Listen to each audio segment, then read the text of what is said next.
Not all those who wander are lost. J.R. Tolkien. Welcome to Aegis Travel Adventures. We are Ken and Gisele.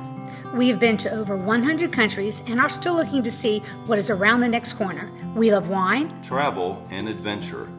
Listen to our podcast where we share the fun of the magical places, people, and cultures that have touched our lives. Aegis, Aegis, travel, travel, adventures. Welcome to Aegis Travel Adventures. This is Ken. And good morning, this is Gisele. Today we'd like to talk a little bit about one of our recent trips to a country called Namibia. And when we talk to our friends, often they just kind of look at us and they go, "Where's that?" Well, it's next to the country of South Africa, and it's west of South Africa on the Atlantic Ocean. It is the driest country in sub-Saharan Africa. It's extremely large, and it has only 2.5 million people. So it's pretty sparsely populated. It's largely deserty, and then a lot of cities are on the ocean side. It gained its independence in 1990 from South Africa.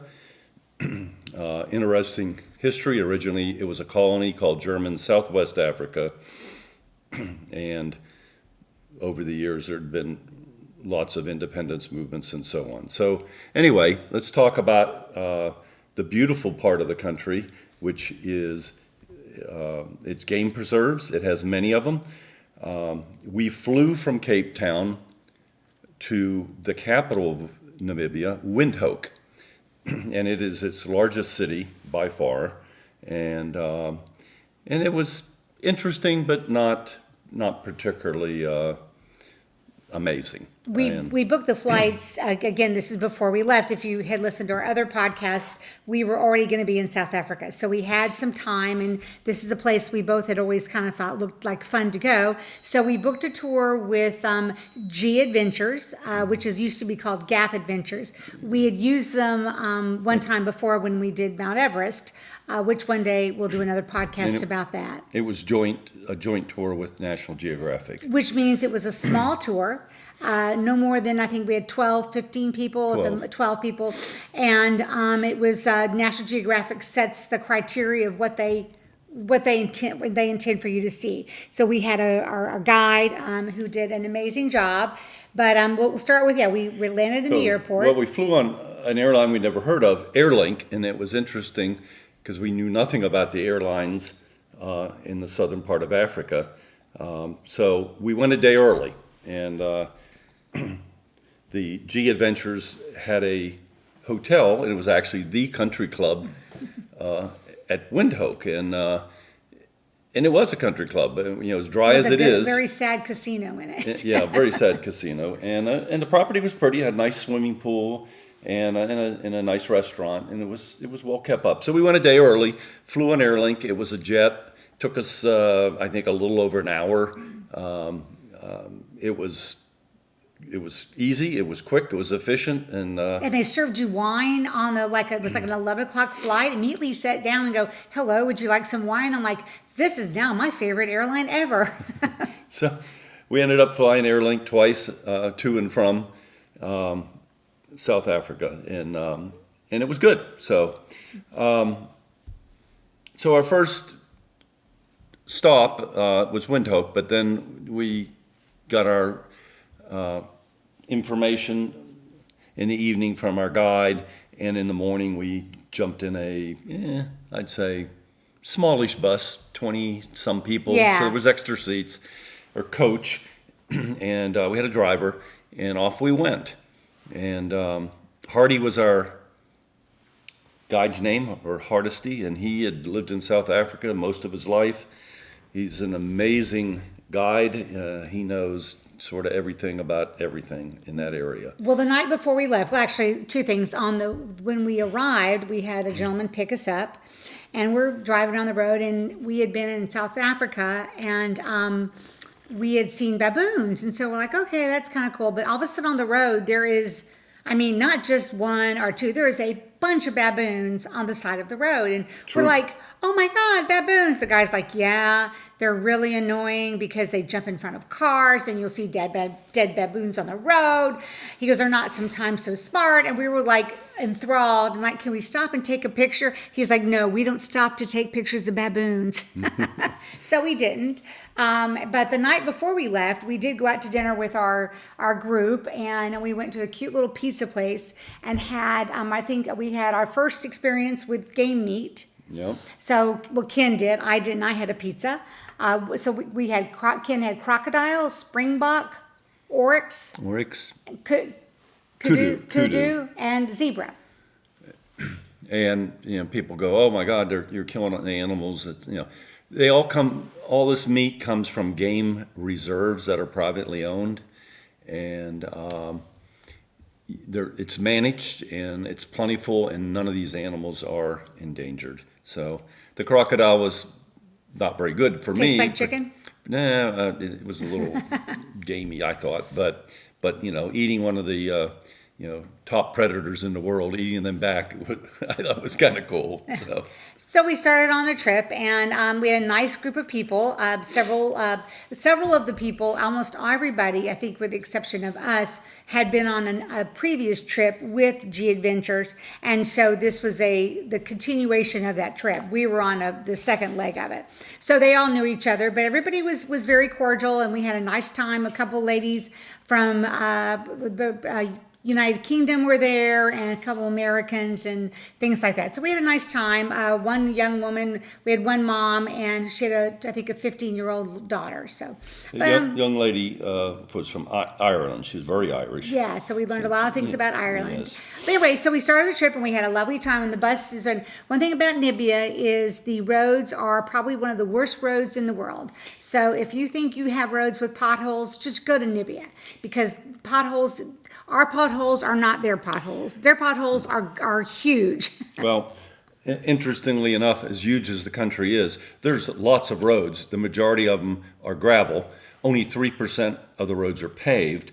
And those gravel roads, although it doesn't rain a lot, it becomes ruddy. So washboard-like, and you go down the road and all of a sudden the whole thing just starts shaking and the windows rattling and your teeth jar. It's interesting. And the bus was comfortable, but it was still, you get the, what is it called, South African massage or Namibian massage. Yeah. So we did all that, and we the road was fine, and we ended up at a lovely little place.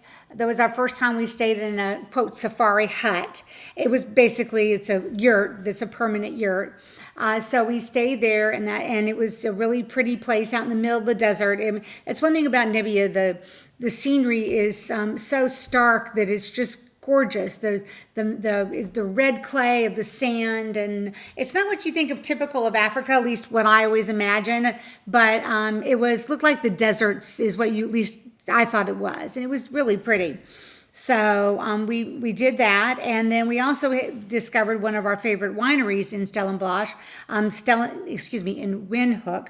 The winery was Stellenbosch Wine and Bistro. Yeah, Stellenbosch was a winery we went to in Cape Town, but they had opened a wine shop in Windhoek and a restaurant. So it's the number one restaurant in Windhoek, and it's simply called Stellenbosch Wine and Bistro, and the wine was amazing.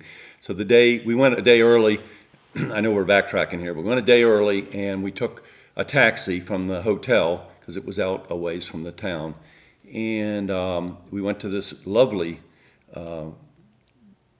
wine tasting restaurant and had a wonderful meal, very reasonable price, and a bottle of wine, of course. And then we had other stuff, and at the end they gave us a tasting of something. It was our local liqueur. Local liqueur. Yeah. So anyway, they had oysters again. They were delicious. Yeah. So I didn't want to forget the Stellenbosch wine and bistro restaurant. So after a day of driving, we ended up at our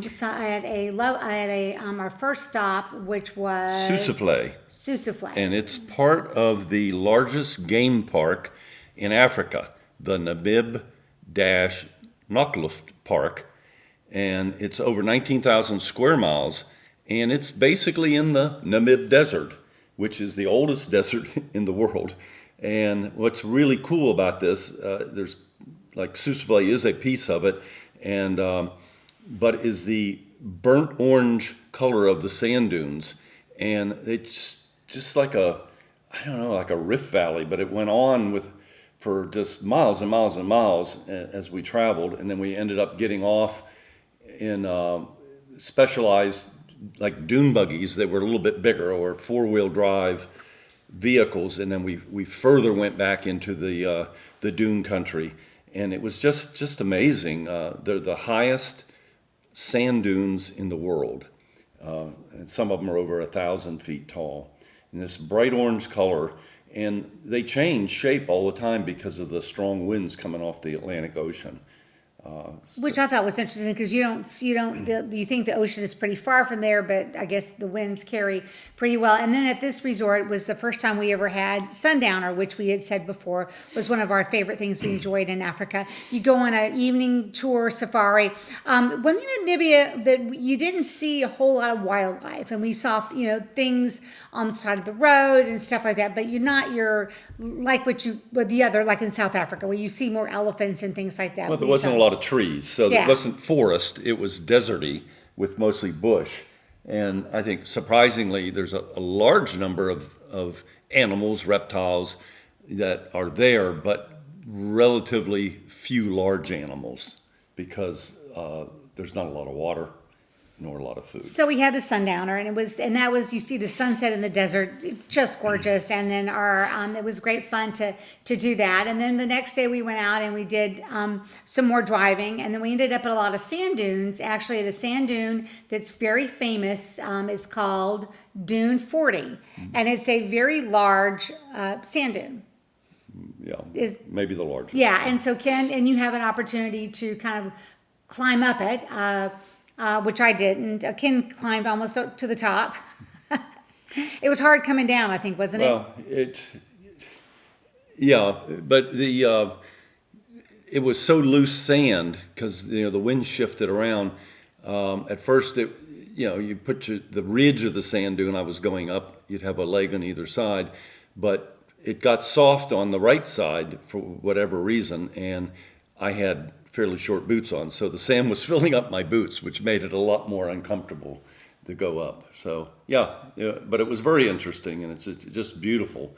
And of course, you see your tracks up and down, and the guide laughs. He says within a couple hours, because it got windy while we were there, he said you won't see the tracks. The wind will completely blow them away and cover them up. It's very interesting. And then on that same trip that day, we went to see the ghost trees. And there's just certain areas where things change. The winds, block the moisture coming from the ocean, which is the predominant moisture they have here. And so there were not forests, but trees, and they all died. And so you have this one expanse we had a hike to, not too far, maybe a little over a mile. And then you went sort of down in a little hole, and there's all these trees down there, and they're all dead and they're all twisted, and they were pretty large. It was very, very interesting. And then behind them were, of course, more sand dunes. It was also extremely hot. Yeah. It's no matter what time of year you go, be prepared for the heat because it's really hot. We also met on this tour a gentleman who has family that has lived there for generations, and he was originally, I think they were originally British. I don't know. It was called the Bushman, and we'll put the links in our podcast info.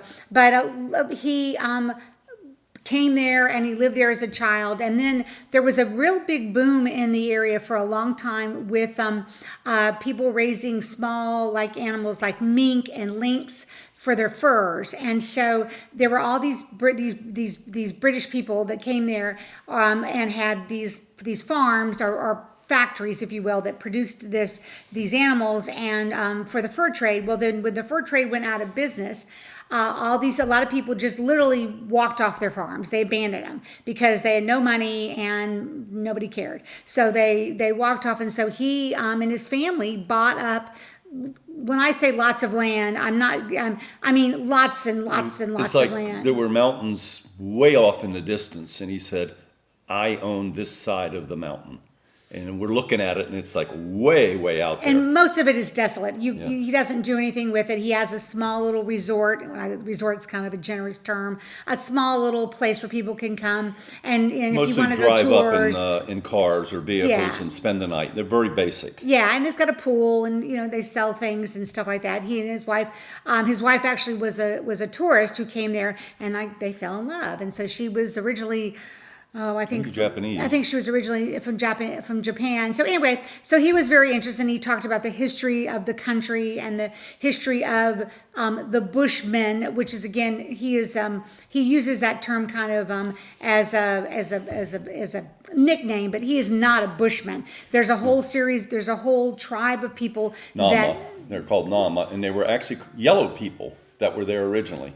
That's what they call them. We're not being politically non-correct. They were Yeah. called yellow people. So anyway, so they're a tribe that has basically become non-existent, or very few people, because of society and modern ways. They're no longer there. But so we would continue to drive in Namibia, and it was really fun. We had a great time. Then we ended up on the coast, which was gorgeous, and on New Year's Eve. The one thing about the coast is this is where you see a lot of the German influence. We stayed in a really nice hotel that you could tell it was again, the family had been from Germany originally. Schwaka. And it was the best pastries and the best breads I've had in a very long time. We spent New Year's Eve there. It was fun, not too wild and crazy. But it was nice. We enjoyed ourselves. That's the seasons. The oysters were in season. Yes. And so the next day, we stayed at the hotel 2 nights in Swakop. And in the morning of the second day, we signed up for a excursion. And they picked us up at the hotel and took us to Walvis Bay, which is the only deep water port in Namibia. And it was actually, after Namibia got its independence, it was still part of South Africa for 4 years until the United Nations made them give it up. Walvis Bay and the Penguin Islands, it made them give them up because they said it wasn't theirs. But anyway, interesting tidbit. So we got on the boat, and it was, a charter Typical. boat, would hold, 20 people or so. It had a nice crew, and we took out, going out to harbor, and I don't think we went more than 100 yards, and a Seal.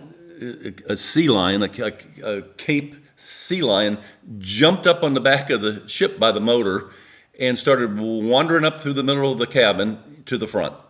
And we're just like looking with big eyes, and the crew laughed and said, "He's here every day. We feed him fish." So they started giving him some fish. And then while we're watching the sea lion, we're sitting in the front, and there was 2 girls from our coach, or our tour, sitting next to Gisele. And I got up to go over and look at the sea lion. It was actually had jumped up on the seat, and some lady was just with big eyes, it was half in her lap. This white pelican flies up to the boat and lands, and I mean literally, we have a picture. It's staring, this huge yellow beak staring Gisele right in the face, and just sitting there on the seat. And the same thing, they feed it fish. So It was very kind of it was kind of like scary, because Ken's like, turn around. I turn around, and there's this beak literally right next to my eye. I'm like, hope, just keep your And beak it's to not yourself. a small bird. I mean, it's much, I shouldn't say much bigger. It's probably a third or so bigger than our brown pelicans here in Yeah, they're Florida. huge. Yeah, we'll put some photos. We've got a really good one of it catching a fish with Ken. So we had a lovely day. They had brought out the oysters and the champagne, and then we went and looked at Seal Island. I think they call it Seal Island. And there was like Bazillions. thousands of these sea lions, and these are the only place they find them is in South Africa and Namibia, the southern part. And they're pretty safe. They did say during some times of the year they will have sharks. Their food. It's a food source. So we didn't see any sharks. So lots of dolphins. A lot of dolphins. But it is a time where you can see sharks. That's where it was on New Year's Day. We spent our Anniversary. our 12 years anniversary. And it was really a nice tour, and I would say it wasn't very expensive. pretty much everything that we did in the four countries in South Africa, everything was pretty reasonable, particularly Botswana and Zimbabwe. They have serious unemployment problems there, and things are very, very cheap. One thing that you will see if you go there, there's a lot of people on the road doing selling stones that are natural. There's some we bought some stones. They're really gorgeous. I mean, nothing fancy. Semi-precious. Yeah, and if you knew what stones. you were doing with them, you probably can make a lovely piece of jewelry. But I don't, so they're just in my rock collection. The thing that I think I wasn't crazy about, or that I thought a little bit disheartening, is when you stop at like we stopped at a grocery store, we stopped to get gas and those kinds of things. They're kind of far and few between. There is people that have dressed themselves up in from one of the local tribes. They're not really from there, but they dress themselves up to look like. So they're painting themselves red. That's with the clay, and a lot of the women are bare-breasted, and that's kind of what the culture is. And it just, to me, for $5 you could take a picture with them. I'm like. To me, I felt sad. I felt sorry for the people doing that are doing that, and then I wanted to tell the tourists, like, stop doing it. Let's find a better way. But again, we didn't take a photo with them, but that you'll see that around there, and that's probably the poverty is at times can be overwhelming. Yeah. So we did see some. We went one day inland, fairly far, and. Some of the prehistoric rock art, and it was a national park, and it was rock carvings where the rock is turned dark, and then they scratch out the form, animal, figure. There's dolphins, there's giraffes. Dolphin was the weird one because they were like, there's no ocean around here, but evidently one time there was, and they're from different times of the century. So you see some are very primitive, some are a little more detailed, but it was also a road map. They said it was like people would come through and they would be able to see, oh, this is where the giraffes are, this is where the lions might be. It was pretty fascinating. It was really very detailed, and they had one that was a sea lion, which is like, that's weird. It was just, again, who knew what was back in the days? So. But we don't know who the people were, because the Bushmen, were what we talked about. They were the people there up until I think the mid 1600s or so, when tribes from the north migrated south. But way back, thousands of years ago, there were other prehistoric people there, and we don't really know much about them. But the rock art that they did, I thought was extremely detailed and well done. So it was a nice little park. It was hot. I mean, really hot, because you're away from the ocean and inland. And then adjacent to that was the finger. It was yeah. It could like a male's appendage, just FYI. Yeah. But it kind of looked like a hand with sticking, straight up, and with a middle finger going up at the top, and or it could be, a male appendage. But anyway, there's two of them in Namibia, and they were used a lot as way signs when people traveled, because it's so high and tall. You could see it from miles and miles around. Anyway, it was very interesting. It was an outcropping, basically, where the rock around it had eroded away. And we did see some rhinoceros and a lot of giraffe. We didn't see any elephants. We were hoping to see the desert elephants, but they were not. They were hiding. One thing that was interesting on this tour, one of the many things, was that we did go to the Cheetah Conservatory. And that is, I think we've talked about her. She is an amazing person, and we went to her facility, and it's in the north central part of the country. And we were on our way to our last stop, which is the Etosha National Park, and it did have more vegetation. So we did see, more large game animals there. But the Cheetah Conservancy is you can look it up. It's CCF, Cheetah Conservancy Foundation. And they do just an amazing job, and we could talk about it on a whole podcast. We'll probably do a podcast about it. Maybe we will, because what she does is amazing. It's amazing. So anyway, after that, we went on up to the Etosha National Park in the north, and we actually weren't that far from Angola at that point.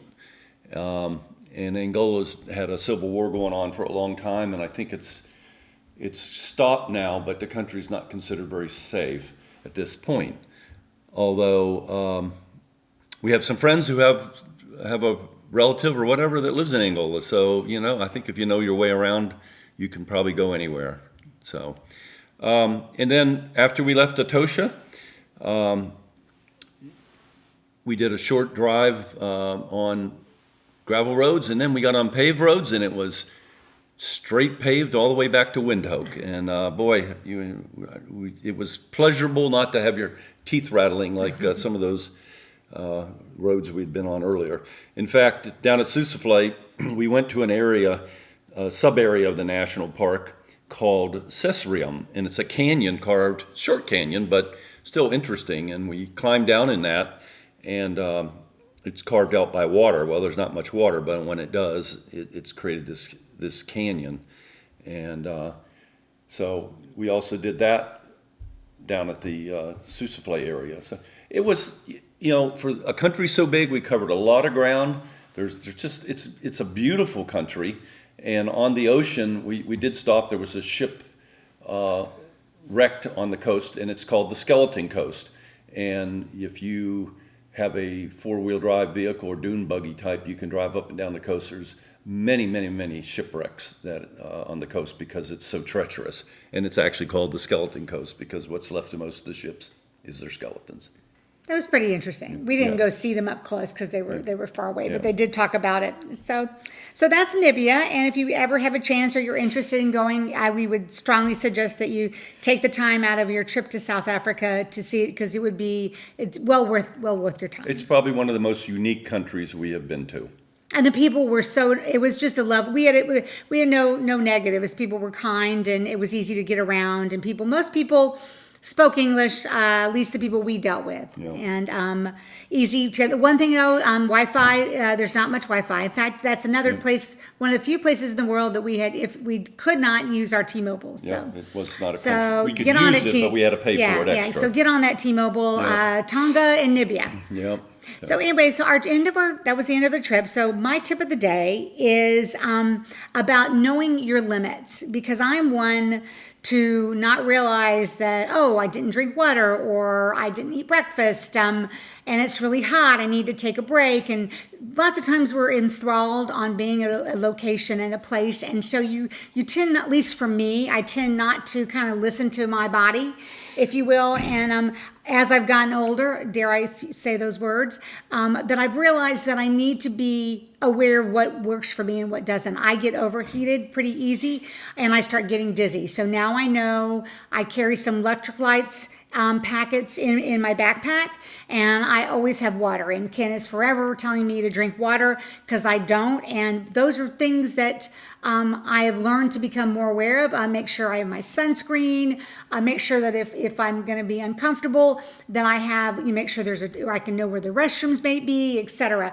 So I think that for me, would be is like before you venture out on a day out and about that's out of your comfort zone, take a minute to look and see and think about what you're going to be doing during the day and pack or plan accordingly. And I think a little bit planning will really help. I passed out in Namibia in the middle of a cavern, and had I had my electrolytes, had I had my water, had I drank enough water, we would have been in a better situation.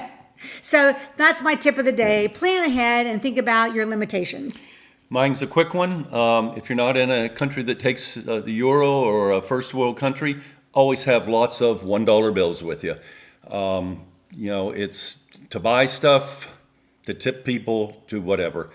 We took a lot of cash with us, American, small bills, and we used a lot of it because the currencies in many of these countries are basically worthless. So that's my tip of the day. And if there's tourism, they're going to take $1. I Yep. mean, they may not take a 50, but they'll take $1. They can always cash it in at a local bank for the local currency. Well, thanks for listening. Sorry it's been a while since our last podcast. We are getting ready to go on our next trip, so we'll start filling you in on those details. We're really excited. And see you soon. Thanks. Bye. Talk to you soon. Bye-bye. See ages, Ahoj. travel, Hello. adventures. Adventures.